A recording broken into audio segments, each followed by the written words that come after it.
Ici Maxime Blo, artisan hôtelier, et vous êtes sur Hospitality Insiders. J'ai du mal à rester plus d'un an et demi dans les établissements et à faire fonctionner l'opérationnel. Je suis plutôt là pour créer, animer, développer. Et puis au bout d'un an, il y a des fondations qui sont quand même relativement solides généralement. Et puis moi, à ce moment-là, je décidais souvent de partir.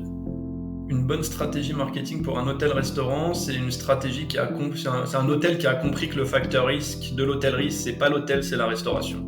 Parce qu'aujourd'hui, on n'a pas de problème de traction sur le soir, tu le sais aussi bien que moi. Par contre, le midi, il y a un vrai sujet, c'est que les gens dans la mentalité française ne vont pas dans les hôtels. Comment est-ce que déjà les voisins qui sont à 100 mètres de chez nous sont capables de venir nous voir et qu'est-ce que nous, on peut leur offrir comme promesse? Tu le vois, aujourd'hui, on n'achète plus un produit, on achète la personnalité qui va avec ce produit.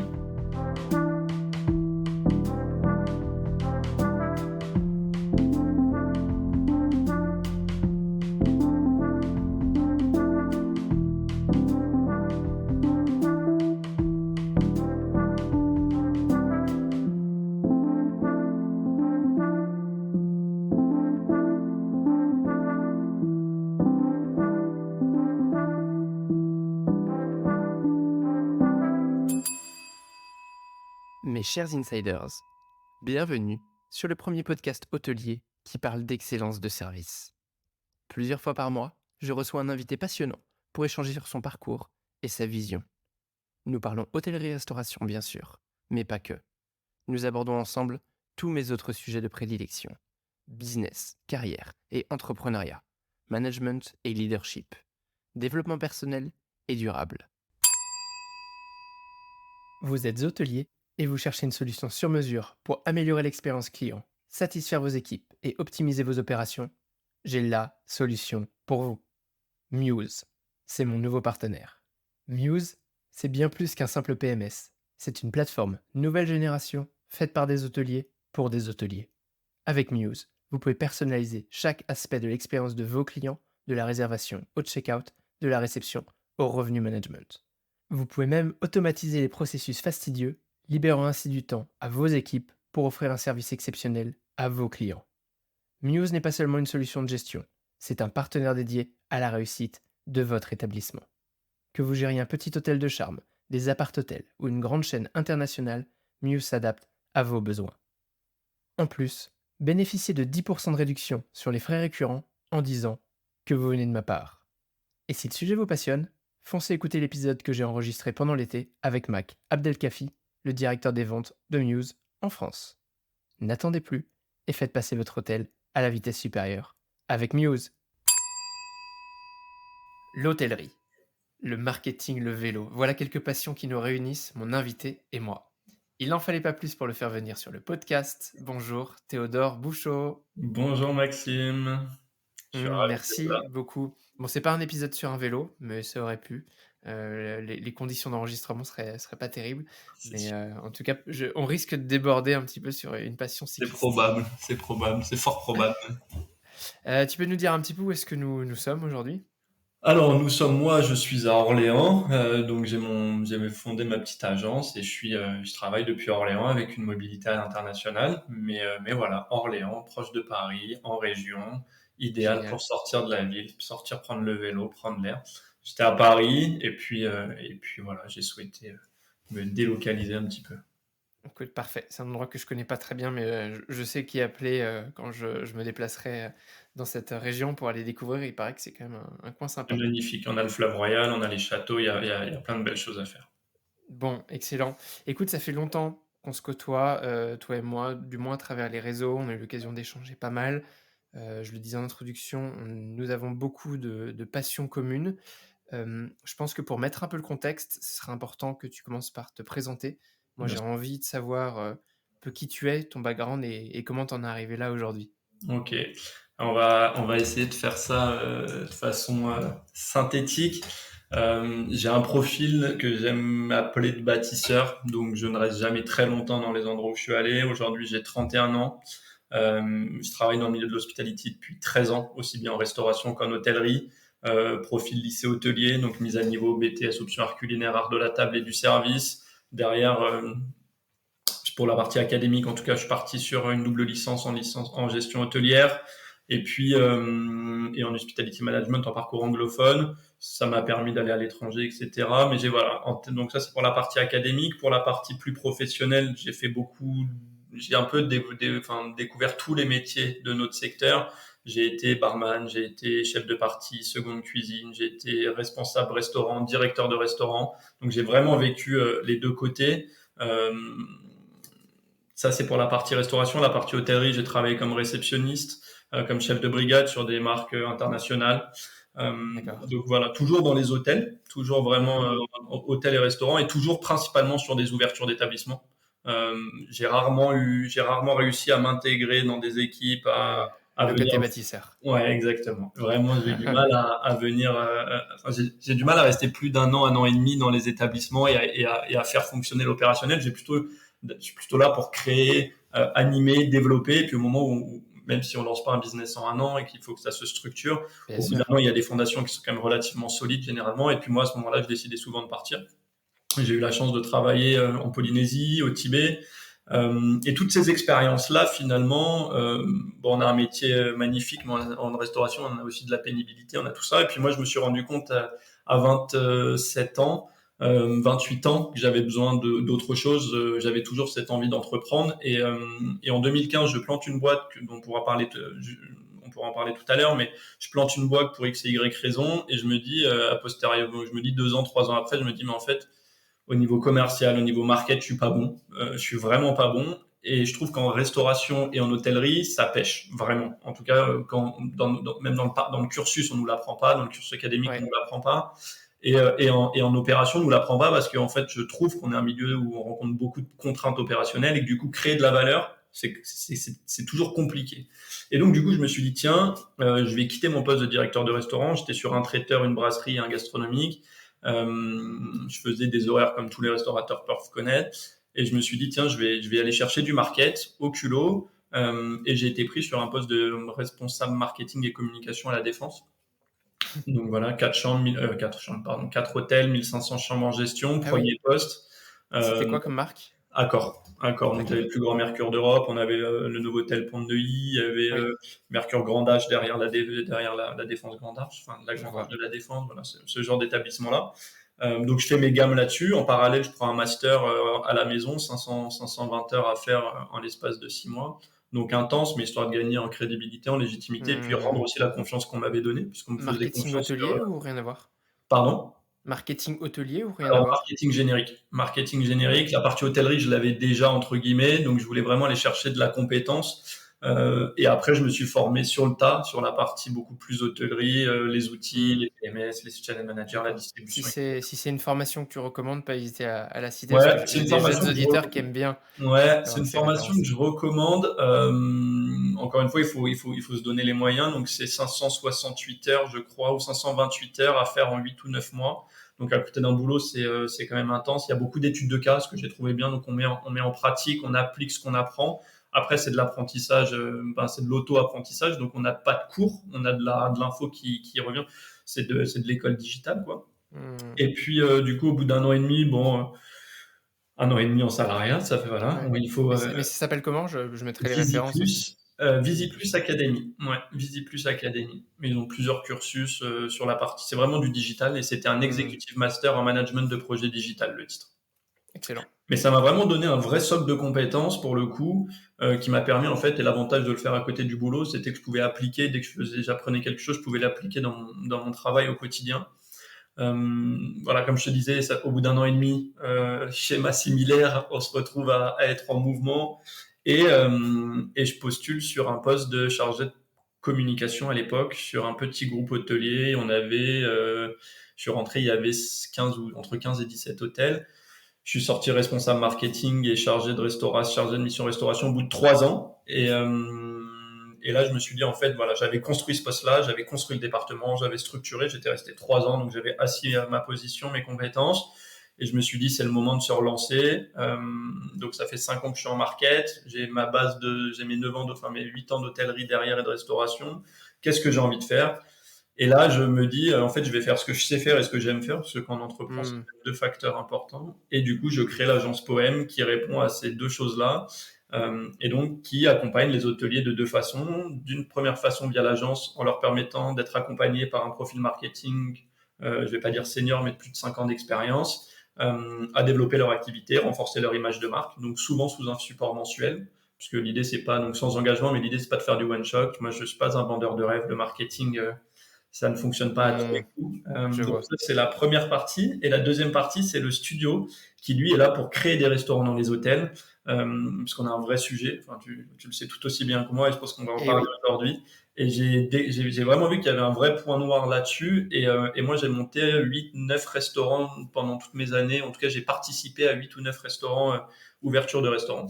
Et du coup, j'ai appris des choses, ce qu'il fallait faire, ce qu'on pouvait faire, ce qu'on pouvait pas faire.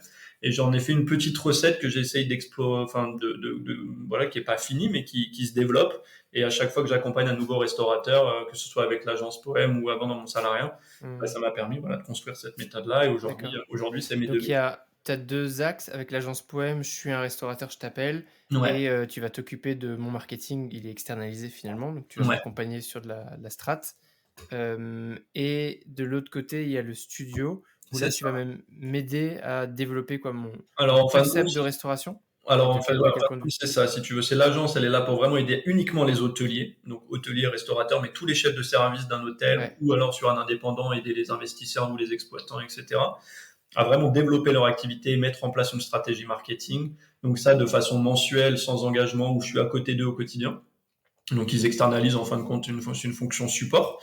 Et l'autre côté, c'est vraiment de la partie beaucoup plus stratégique, enfin tout aussi stratégique, mais beaucoup plus stratégique F&B, parce que là, on va créer des concepts, on va repositionner leur offre, on va travailler leur carte, on va mettre en place des menus engineering, on va vraiment travailler sur du F&B pur, tout en le couplant à une grosse analyse market, du persona marketing, de la zone de chalandise, des tendances sociétales, de ce qui se fait, de ce qui se fait pas. Et là, on va essayer de déterminer quelle est l'offre de demain qui va pouvoir permettre à l'hôtel de devenir un acteur de quartier. Parce qu'aujourd'hui, on n'a pas de problème de traction sur le soir, tu le sais aussi bien que moi. Par oui, contre, le midi, il y a un vrai sujet, c'est que les gens dans la ouais, c'est mentalité compliqué. française ne vont pas dans les hôtels pour déjeuner. Oui, c'est sûr. Donc voilà, j'ai identifié ce point-là. Et aujourd'hui, tu vois, depuis l'agence a un peu plus d'un an. Donc j'ai eu une 15 ou vingtaine de clients, et j'ai monté 2 ou 3 restaurants. Donc tu vois, ça reste l'activité un peu plus secondaire, ou en tout cas, c'est pas celle que je pratique le plus, le studio. Hmm, Mais très souvent, je fais le constat quand j'accompagne mes clients en marketing l'hôtel, et qui me disent on a un problème avec le resto, bah, très souvent j'intègre du coup le studio qui lui va dire bah, on va arrêter de communiquer ou de commercialiser un produit qui répond déjà pas à un marché. Je vous ouais, propose plutôt de repositionner le resto. d'accord. Et est-ce que toi aussi, comme moi, tu fais partie de la catégorie des solopreneurs? Ouais, moi je fais partie de la catégorie des solopreneurs, avec une promesse, c'est que je n'externalise quasiment rien. C'est-à-dire D'accord. que j'externalise uniquement la partie vidéo, photo, mais sinon tout ce qui va être créa, tout ce qui va être séquence emailing, tout ce qui va être création Hmm. de site web, tout ça j'internalise absolument tout, et j'ai un deal J'allais te demander un peu tes caractéristiques justement, parce que pour moi, il y a quand même pas mal d'entreprises qui font déjà ça. avec. Donc, c'est quoi ta force, un peu le unfair advantage, on aime bien Écoute, poser le cette unfair question en anglais. advantage, pour moi, le point de bascule, c'est qu'aujourd'hui, j'ai fait j'ai fait quasiment dans les hôtels, hein, je parle, parce qu'aujourd'hui, j'ai quitté vraiment les hôtels depuis que j'ai lancé l'agence, donc j'ai fait quasiment 12 ans dans les hôtels. Il y a peu d'agences de marketing aujourd'hui où les gens sont capables de se dire opérationnellement parlant, je suis capable de gérer une réception, je suis capable de gérer une cuisine, je suis capable de gérer une salle, je suis capable de prendre des étages parce que j'ai fait des chambres. Voilà. Et je crois qu'aujourd'hui, nous, hôteliers, ou nous, restaurateurs, si demain on va des postes stratégiques et qu'on n'a pas vécu, entre guillemets, l'opération, je crois qu'on n'est déjà pas pris au sérieux. Et je crois que c'est très, très difficile de comprendre ce qu'on vit au quotidien. Ouais, complètement inutile de dire que je partage cette opinion, bien sûr. Je voudrais t'amener sur justement de la restauration, un peu Mm. d'hôtellerie aussi, pourquoi pas. J'ai remarqué que c'est quelque chose sur lequel tu communiques assez souvent, puisque je te suis pas mal sur les réseaux. Tout ce qui est les sujets d'hôtellerie, restauration hybride. Ouais. Déjà, est-ce que tu peux expliquer ce que c'est?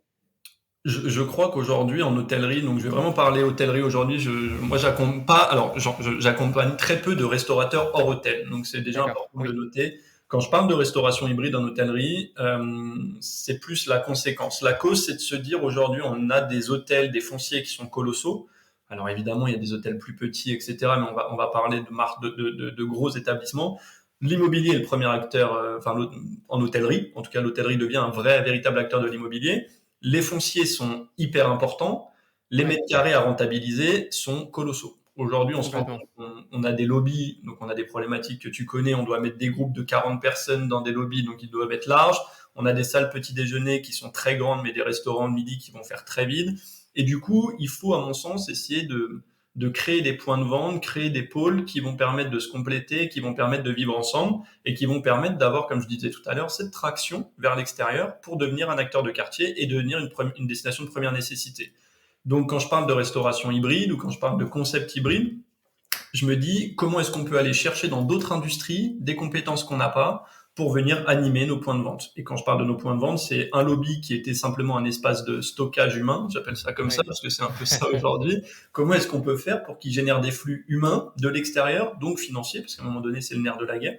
Et donc là, on peut travailler avec. Il y a des hôtels, hein, ils mettent le lobby est plus un lobby, c'est une boulangerie. Le lobby est plus un lobby, c'est une médiathèque. Voilà, donc il y a plein de choses. Complètement. Et donc, du coup, on a cette traction. Les gens viennent chez nous non plus uniquement pour prendre une chambre, mais viennent et du coup, on devient vraiment un acteur de quartier. Typiquement, mettre un maraîcher dans un lobby le soir, créer un petit marché vivant, ça permet aux gens de découvrir l'hôtel. Après, on fait du retargeting. Enfin voilà, on recible cette clientèle et en fin de compte, on devient vraiment une destination. Et je crois que du coup, Oui. dans ce concept hybride, c'est plutôt voilà, un lieu de destination qu'un lieu hybride. Mmh. Je parle, régulièrement, en effet de l'hôtelier comme acteur de sa destination et c'est aussi Ouais, un très bon exemple. Typiquement le maraîcher dans l'hôtel, on n'y pense pas souvent parce qu'en fait, je trouve qu'il y a un vrai problème avec les hôtels, des conceptions magnifiques avec des super grands designers. On arrive à faire venir des clients du monde entier dans nos établissements. En revanche, les voisins, ils passent pas la porte. non, C'est quand même dingue ça. incroyable. Et moi, enfin, tout mon système de croyance est bâti là-dessus en me disant, on a bien vu pendant le Covid, hein, il n'y avait plus personne, on a fermé tous les hôtels. Alors, il y Mmh. avait d'autres sujets, mais si demain on ferme les frontières pour X ou Y raison, comment on fait pour survivre? Donc, à un moment, il faut anticiper ça et il faut se dire, comment est-ce que déjà les voisins qui sont à 100 mètres de chez nous sont capables de venir nous voir et qu'est-ce que nous, on peut leur offrir comme promesse? Ouais, ouais, ouais, complètement. Et en effet, derrière, tu permets d'augmenter la rentabilité au mètre carré, C'est pourquoi ça. pas Bah, du coup, en louer un générant des local. flux humains, tu génères des flux financiers, voilà. Donc, Ouais, euh, donc il y a une, ok, très bien. Tu as d'autres exemples? Je pense, le maraîcher, j'ai beaucoup aimé, je trouve ça hyper original. Alors moi, je pense souvent à des choses, enfin, on voit souvent plutôt, c'est pas moi qui y pense, à des espaces type coworking, ça ouais, s'est beaucoup démocratisé ces dernières années. ça, Déjà, t'en penses quoi, ouais? alors, en toute transparence, je pense que tout ce qui se démocratise beaucoup perd de sa valeur. Ouais, c'est Donc, euh, intéressant ça. donc, à mon sens, à partir du moment où c'est partout, c'est que ça n'a plus la même valeur et que le côté inattendu qu'on est capable d'offrir, nous, hôteliers, parce que je pense que même à nos voisins, même à nos différentes personnes, on est capable de leur offrir de l'inattendu et il faut pas enlever ça parce que c'est quand même dans notre ADN et je trouve qu'on a cette petite potion un peu, ce côté un peu sorcier là où on fait des choses, personne ne le voit, c'est très théâtre, quoi. Mmh. Mais en fait, l'idée justement du maraîcher, c'est une idée que je suis en train d'essayer de déployer à Paris, quartier de la Défense, des hôtels qui ont du mal à avoir cette traction. J'avais fait une étude de marché à la Défense, c'est 36 minutes pour manger. 36 minutes, un restaurant, c'est quand même très compliqué d'avoir une restitution qualitative. Moi, je défends une restauration où on prend le temps et je veux lutter contre cette démocratisation. On dit il y a 80% de restaurants fast-food. Ouais, enfin, il y a aussi un restaurant sur trois qui ferme. Donc, à un moment, à nous de changer cette tendance et à nous d'être des acteurs de ce côté un peu slow food ou en tout cas, voilà, Ouais. on repasse du temps à table, on rediscute. Enfin, voilà. Encore une fois, ça c'est dans mon système dans mes croyances, c'est que je crois on a un rôle à jouer là-dedans parce qu'on n'est pas capable aujourd'hui de servir aussi rapidement, parce que d'une part on n'a pas les humains pour, c'est-à-dire on a des collaborateurs qui sont très nombreux avec le banqueting, avec le petit déj, etc., mais qui sont pas été formés. On n'a pas cette traction RH. Je sais pas si tu vois ce que je veux dire. Ouais. Tu vois, je te parle pas sur des hôtels de 5 étoiles, etc. Mais sur du restaurant 4 étoiles, moi je le vois, en tout cas pour recruter, on n'a pas cette traction qu'on peut avoir sur un restaurant de rue, qu'on Ouais, peut avoir même sur un sur un 5 hôtel, étoiles, hein, on n'a pas même aujourd'hui sur un cette 5 traction, étoiles. Ouais. on a du mal à recruter, c'est un sujet dont on pourra parler juste après si tu veux, mais Donc, clairement c'est une problématique mais globale.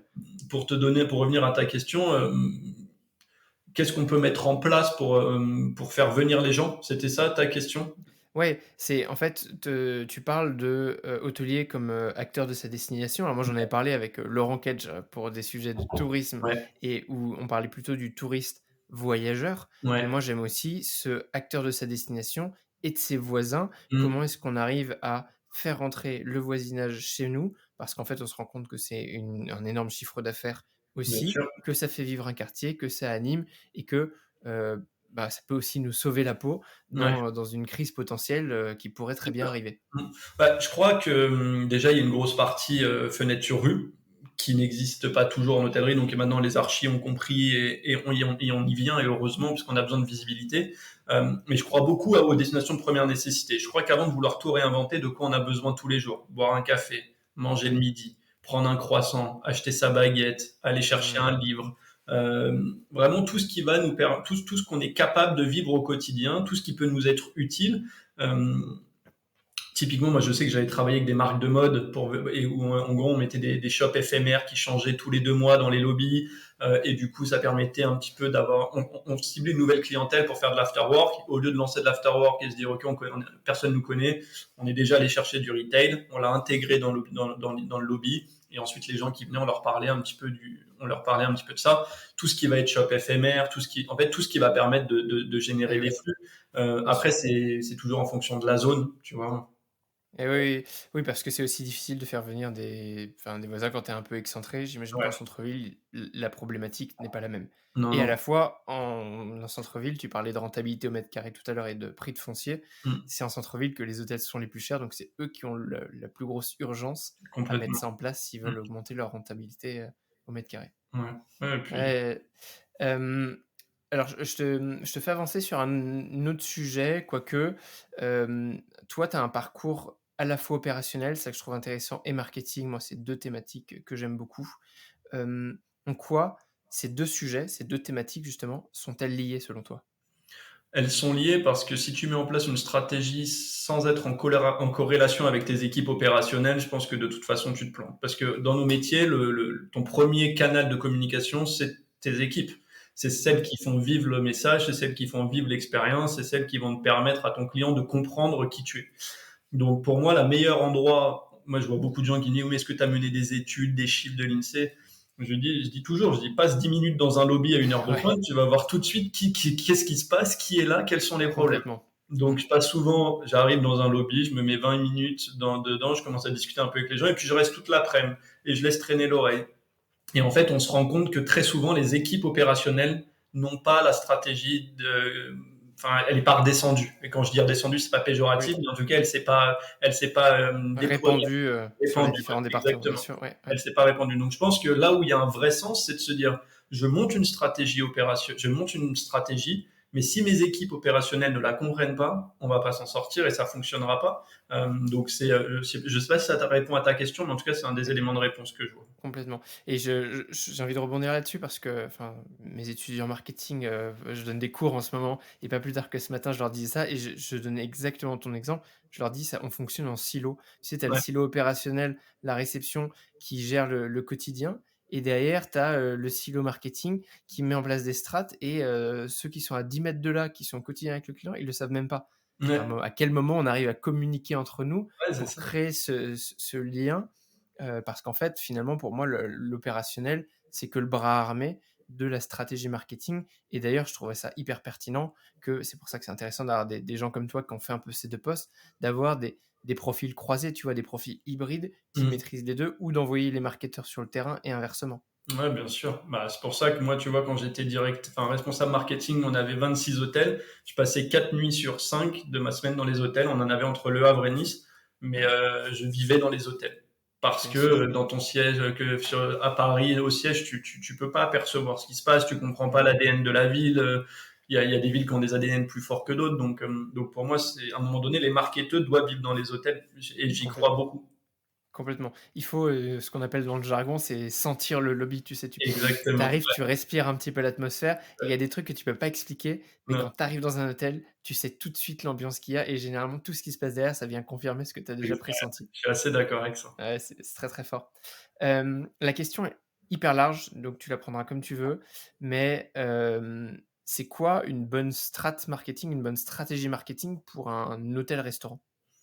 Une bonne stratégie marketing pour un hôtel-restaurant, c'est une stratégie c'est un hôtel qui a compris que le facteur risque de l'hôtellerie, c'est pas l'hôtel, c'est la restauration.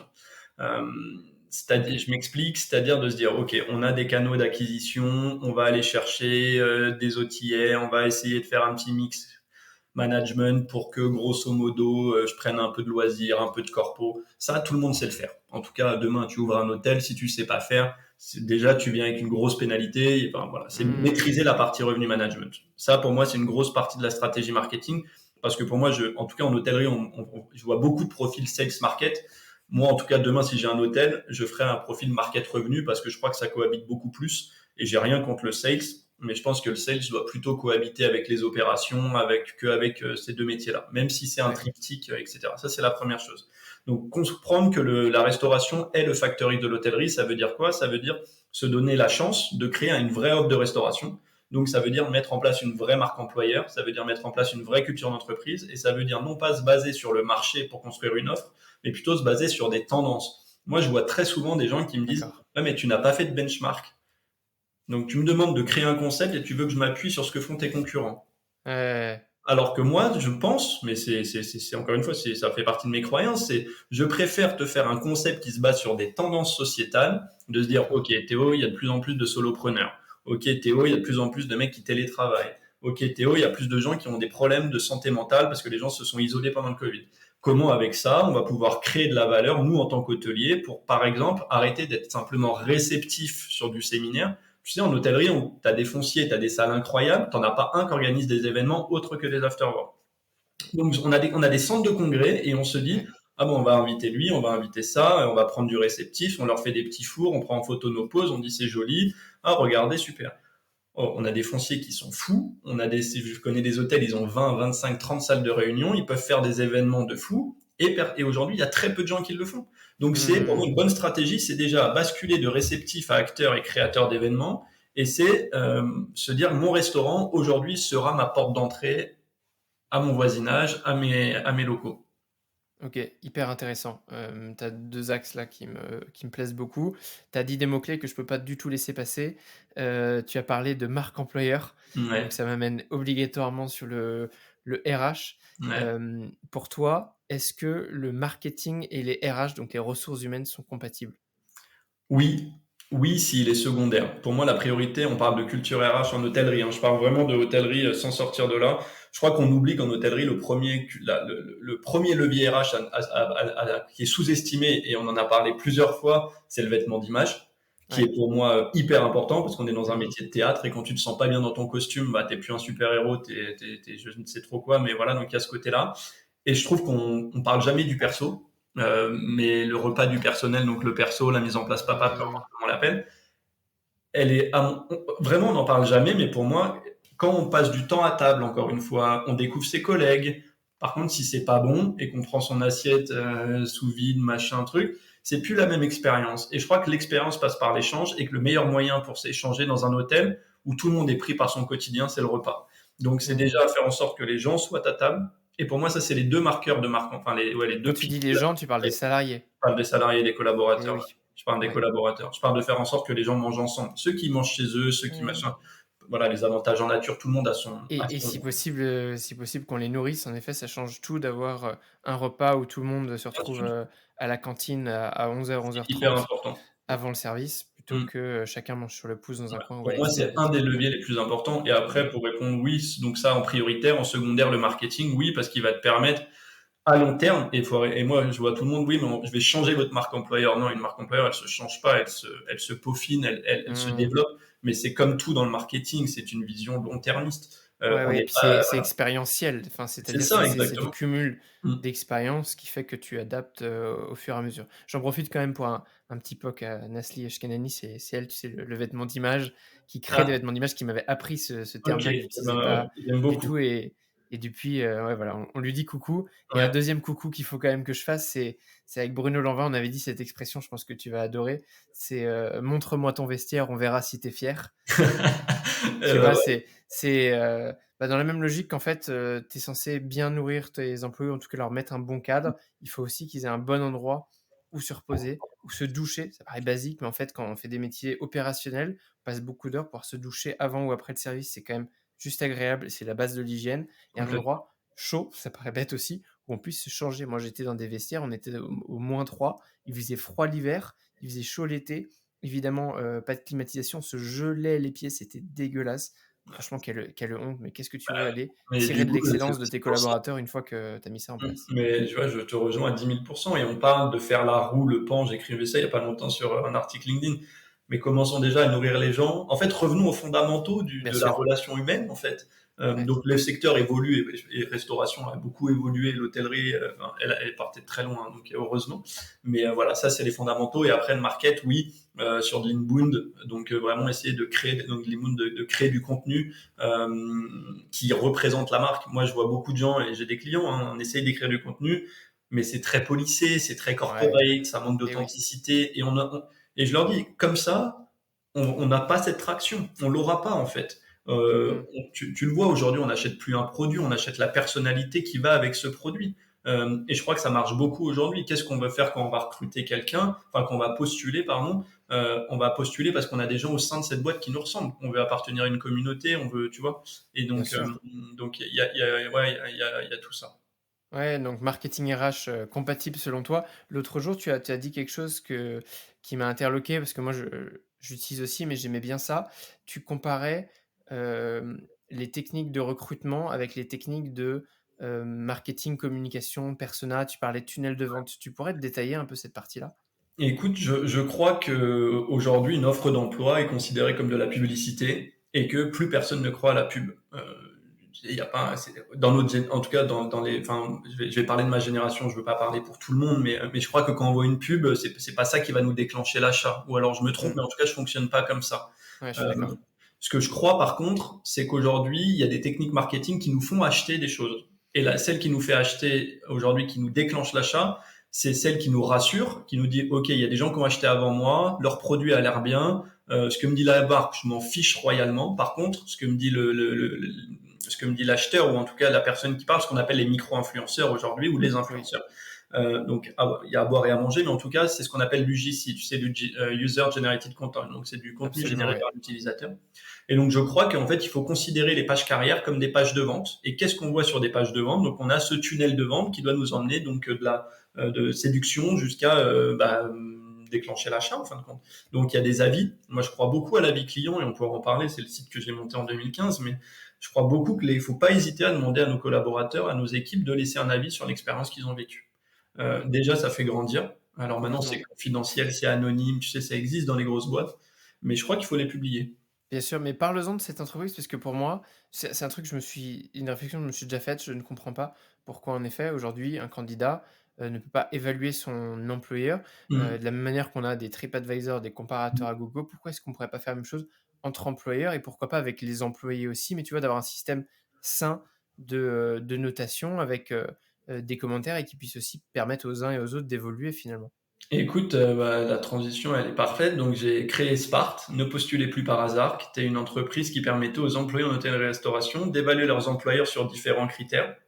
Le salaire, le logement, l'hébergement si tu étais en saison, les avantages, les added value, donc parce qu'il y a avantage, je te parle pas de mutuelle, de passe Navigo, je te parle de tarifs fournisseurs, je te parle de, enfin tu vois, Ouais, super. d'unités offertes, etc.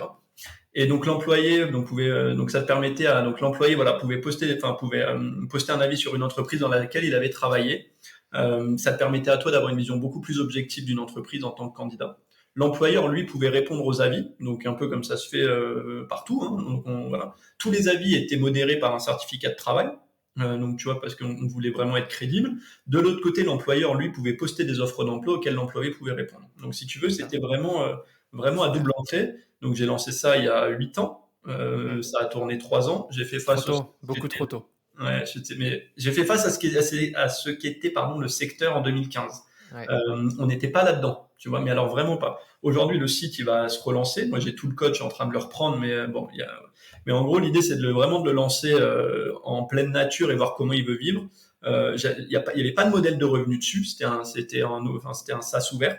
Mmh. L'idée après, c'est évidemment de monétiser. Faut que je m'achète des vélos, il Oui. faut que je mange, faut que voilà. Exactement. Je m'achète des vélos, comme je te Mais comprends. si tu veux, c'était voilà un modèle à double entrée. Donc l'employé postait des avis sur une entreprise dans laquelle il avait travaillé. L'employeur pouvait y répondre. Lui-même pouvait poster des offres d'emploi en se basant sur ses avis. L'idée, c'était aussi de faire évoluer ceux qui avaient besoin d'évoluer. C'était de récompenser ceux qui qui était en train de faire bouger le secteur. J'avais déployé un label, une charte. Et en fin de compte, au lieu d'avoir le TripAdvisor ou le guide du routard, c'est regardez chez moi, les gens, ils m'ont mis, je sais pas, enfin, tu vois, c'était parce que pour moi aujourd'hui, c'est un élément de différenciation Ouais, je quand suis tu es d'accord. restaurateur, tu vois. Je suis d'accord, ouais. Écoute, si tu veux un partenaire pour remonter ce business model, Eh je ben, suis prêt à écoute, t'accompagner parce que je pense qu'on on va en on, parler alors. on peut évangéliser ensemble une partie de l'hôtellerie-restauration grâce Ouais. à ça. Ça ferait beaucoup, beaucoup de bien Eh ben, à on peut nos en hôteliers parler. et de l'autre côté.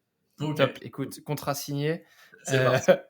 merci beaucoup pour tous ces enseignements. C'est très, très riche. Avant de réouvrir sur toi, je te Ouais, propose de faire une petite pause amusante.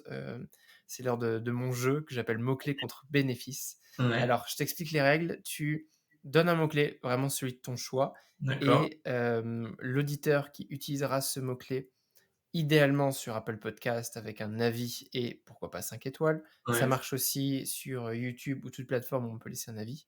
Il utilise ce mot-clé, il obtient le bénéfice de ton choix. La parole est à toi. Ok. Écoute, on va parler maillot à pois, parce que même si en podcast on ne voit pas, je crois que j'ai quand même. Ouais. Il faudra quand même que je mette des extraits juste pour qu'on voit ton magnifique maillot à pois noir, mais à pois Donc quand même. ouais, je dirais maillot à pois. Maillot Et à en pois. bénéfice, bah voilà, si c'est un hôtelier, je serais ravi de discuter sur son offre de restauration euh, ou d'échanger avec lui pendant 1 heure ou 2 heures sur son offre, ce sera avec grand plaisir. Ok. Et sinon, voilà, ce en quoi je suis capable de l'aider, de toute façon, sur du consulting, je Trop serais bien. ravi On de part discuter sur avec lui. un premier coaching offert Exactement. par Théodore. Ouais, Excellent. Génial. Me lance pas sur des questions vélo parce que là, on pourrait partir sur une deuxième heure de podcast. On se retrouve sur un autre podcast si tu veux pour parler plaisir. sortie vélo. Mais j'aimerais quand même revenir en arrière sur toi Ouais, et me dire, enfin, si jamais tu pouvais, pourquoi pas voyager dans le temps ouais. avec, avec ta machine et revenir au moment que tu le souhaites, peut-être début de carrière, est-ce Mm. que tu ferais quelque chose différemment? Si oui, bien sûr. Que serait-ce? Je pense que quelque chose de différent. Alors, j'aime pas trop regarder derrière parce que voilà, mais ce que je ferais différent, je crois que il y a des entreprises où je serais resté un peu plus longtemps. J'ai compris tard qu'on n'avait pas tout fait en 1 an. D'accord. Parce qu'aujourd'hui, j'essaye aussi c'est paradoxal parce que c'est ce que j'ai pas réussi à faire, mais c'est ce que je demande à mes clients en leur disant, bah, en 6 mois de marketing, on construit des fondations, mais on va pas tout révolutionner. Alors on va récolter des petites victoires, mais on va pas pouvoir réinventer. Donc je pense que si je serais resté un peu plus longtemps, je me serais peut-être moins éparpillé, mais je me suis cherché et en même temps, je crois que j'ai un profil bâtisseur et entrepreneur. Donc du coup, j'ai voulu toucher un peu tout de suite à tout. Donc finalement, ce qui a été difficile parce que je changeais tout le temps et du coup, fallait remettre de l'énergie en permanence. Mais je me suis formé comme ça a bâti ce que j'étais. Donc je suis pas un expert dans un truc. Par contre, Hmm, je suis un petit couteau suisse, voilà, que ouais. j'essaye de. Et un bon ouvreur, c'est comme ça qu'on les appelle dans les C'est ouvertures ça, d'hôtel, voilà. les ouvreurs. Et c'est marrant ce que tu dis, hein, parce que c'est tellement réel. Il y a toujours ces équipes qu'on retrouve pendant un an et demi. Et au bout d'une année et demie, il y a T'as un pas- nettoyage interne qui se passe. Ils Ouais, dégagent, ils vont faire une autre ouverture ou un autre projet comme ça. C'est devenu trop confortable pour eux. Et moi, enfin, j'estime alors c'est très empirique, hein, j'ai aucune stat là-dessus. Mais tu vois, tu as un bon 15% de ton entreprise qui dégage comme ça naturellement au bout d'une année et demie parce qu'en fait, ils veulent passer à autre chose et ils aiment cette dynamique de l'ouverture qui est très différente de la dynamique de construction c'est post-ouverture. exactement ça. Et tu sais que moi, je l'ai le chiffre parce qu'on me l'a donné et c'est pas Ouais. 15%, c'est 70%. Mais non.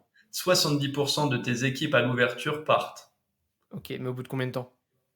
En fait, la première équipe que tu recrutes, tu vois, que tu vas recruter au tout départ, Ouais, c'était sur des restaurants que j'ai vu ça. Et d'accord. ben, en fait, la première année, tu en as perdu 70%. Il y a plus que 30% des gens de l'ouverture qui sont là.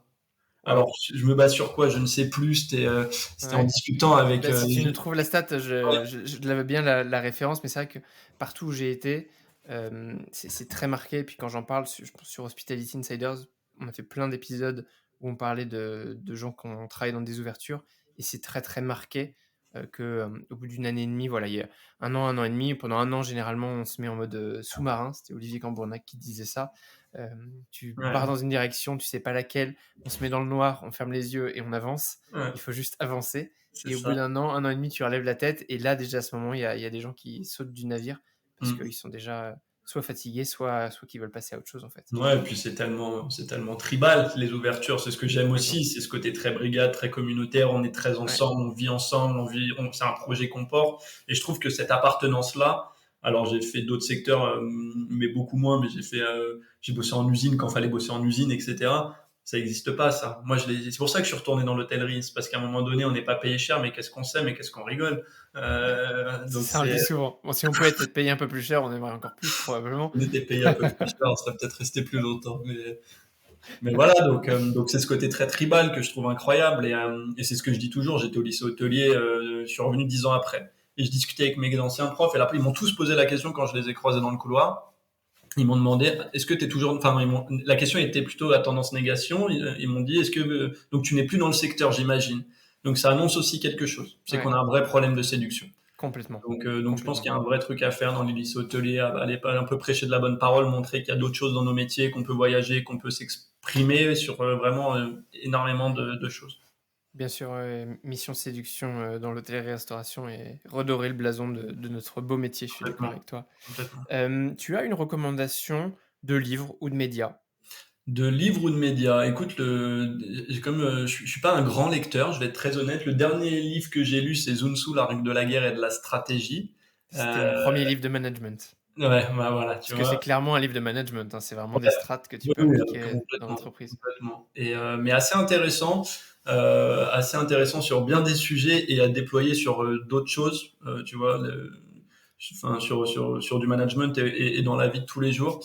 Voilà. Et un média que je recommande, moi je regarde beaucoup les Others, qui est un média nature, etc. Avec beaucoup, parce que je crois on a un énorme pays qui est incroyable et que le découvrir en prenant le temps, c'est aussi une grande chance. Les Donc, oseurs, et ça se consomme sur quoi? c'est sur lesother.com. Je veux pas dire de conneries, mais voilà, c'est sur le web. Pareil, j'essaierai de mettre la référence directement avec un lien cliquable. Tu as une citation favorite? J'ai une citation favorite qui est pas toujours très belle, mais qui je trouve est assez représentative voilà que je me suis toujours mis un peu, qui m'a toujours permis quand ça allait moins bien d'aller de l'avant, quand en cuisine on était toujours dans le jus, qu'on n'avait pas les mises en place, ou c'est la lumière vient toujours des ténèbres. Et je crois qu'à un moment donné, si on veut aller chercher quelque chose d'ensoleillé, quelque chose de joyeux, il faut aussi passer par des moments plus difficiles. Et je crois que c'est ce qu'aujourd'hui on a du mal à accepter, c'est un peu d'en chier avant d'aller chercher autre chose. Euh, et je crois que c'est important. C'est important Mhm. de commencer là où on peut et d'aller là où on veut. Voilà. Top, ouais, je suis complètement d'accord avec toi. Après toi, pour nous parler excellence de service, mais aussi pourquoi pas marketing et qui sait vélo, Mhm. qui est-ce que tu aimerais voir invité? Moi, je crois qu'il manque cruellement de paroles hôtelières, de quelqu'un qui prenne le pli et qui parle pour nous et qui fasse évoluer le secteur sur énormément de façons. On a Thierry Marx qui a été Alumi, qui a été élu, etc. Je pense qu'il a des chantiers qui sont incroyables, ou incroyables, je sais pas si on peut le Incroyable. mettre au pluriel, incroyables. Moi, je crois que ce serait bien, tu vois, qu'à un moment donné, tu lui dises, ouais, il y a les restaurants, mais on a aussi des hôtels qui aujourd'hui ont besoin il y a des coûts d'énergie qui sont dingues. Comment est-ce Mm. qu'aujourd'hui comment ça va se passer? Il y a besoin à un moment donné aussi que, tu vois, moi, j'essaye beaucoup de parler. Alors, je le fais avec mes armes, mais découvrez les hôtels, toutes les histoires de vos hôtels, enfin, tous les restaurants d'hôtel ont une histoire à raconter, tu vois, vraiment essayer un moment peut-être que l'UMI, peut-être que le GNC, peut-être que des syndicats un peu puissants prennent la parole Ouais, et soit aussi à un moment donné pour nous fasse un peu de lobbying, tu vois. Je crois qu'on manque de complètement. lobbying dans notre secteur. Donc moi je te Ouais, dirais avec beaucoup d'humilité, si tu arrives à inviter Thierry Marx, voilà, ce serait complètement. Il est dans ma top list. Il m'a déjà été cité. J'aimerais beaucoup avoir Thierry Marx qui maintenant qu'il a rajouté la casquette de Lumi à ses nombreuses Mm. casquettes, est encore plus occupé. Mais Ouais. il est absolument passionnant. Et en effet, c'est un bon lobbyiste, lui, pour le coup. Ah oui. Et on va essayer de le faire venir parler pour Hospitality Insiders. Bah, écoute, je Ça, te le souhaite et je nous le souhaite parce que ça nous ferait beaucoup de bien. trop bien. Quelqu'un qui souhaiterait continuer cette conversation avec toi, comment est-ce qu'on peut te contacter? Écoute, agence-du-6 poem.fr, ça c'est mon site, il y a toutes mes informations, il y a mes métiers, il y a ce que je fais. Ça renvoie aussi sur mon LinkedIn, Théodore Bouchot, Ouais, Theodore Bouchot. Et après, par mail, théodore@agencepoem.fr. Voilà. parfait. Je mets comme d'habitude les références. Tu as même lancé, je crois, une newsletter récemment avec J'ai une lancé ce newsletter qu'on appelle vidéo, faut quand même en parler. exactement, je te remercie d'en parler, c'est sympa. Écoute, c'est la première édition qui est sortie le 5 ou 6 octobre. Ouais, Enfin, je lance la prochaine en novembre. C'est le premier média des stations des acteurs de l'hospitality, pardon. Donc, premier média vidéo qui traite 5 sujets. Donc, 5 sujets en 1 minute. Donc, ça fait 5 minutes de vidéo. Les sujets, c'est pas moi qui les choisis, c'est ma communauté sur LinkedIn. C'est les gens qui me suivent sur LinkedIn, ou en tout cas, on se suit, on discute. Et l'idée, c'est juste, voilà, partager vos questions, participer au débat, et moi, je les traite en 5 minutes en se basant sur ma vision, mes croyances, et après, voilà, on échange par mail, on échange voilà, mais ça alimente le débat, et je crois on en a besoin, et je trouvais ça bien de sortir de ce qui se fait, donc du podcast, même si j'aime beaucoup le bien format, sûr. mais tu vois, d'essayer d'inventer autre chose. Voilà, donc c'était un test qui a été plutôt bien reçu, et voilà, oui, il aura tendance à évoluer. À voir où, mais j'aimerais beaucoup faire comme toi, pour être honnête, tu sais, aller dans les hôtels, échanger en vidéo Ouais. avec les acteurs, etc.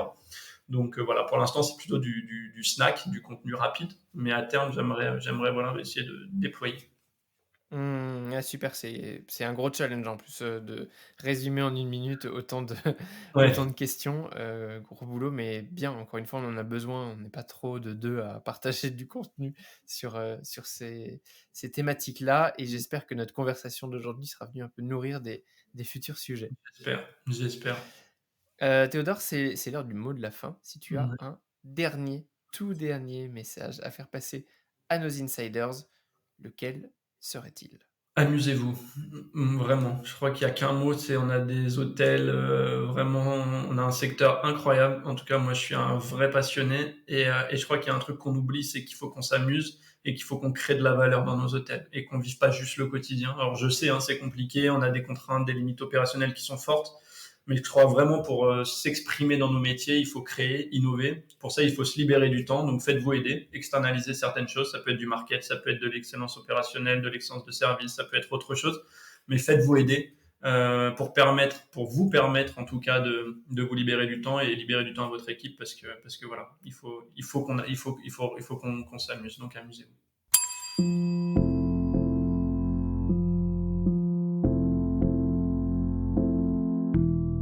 Mes chers insiders, j'espère que cet épisode vous a plu. Sachez que je publie de nombreux contenus sous différentes formes. Alors pour ne rien rater, abonnez-vous à la newsletter et rejoignez la communauté des insiders. Je m'appelle Maxime Blo et je vous dis à bientôt.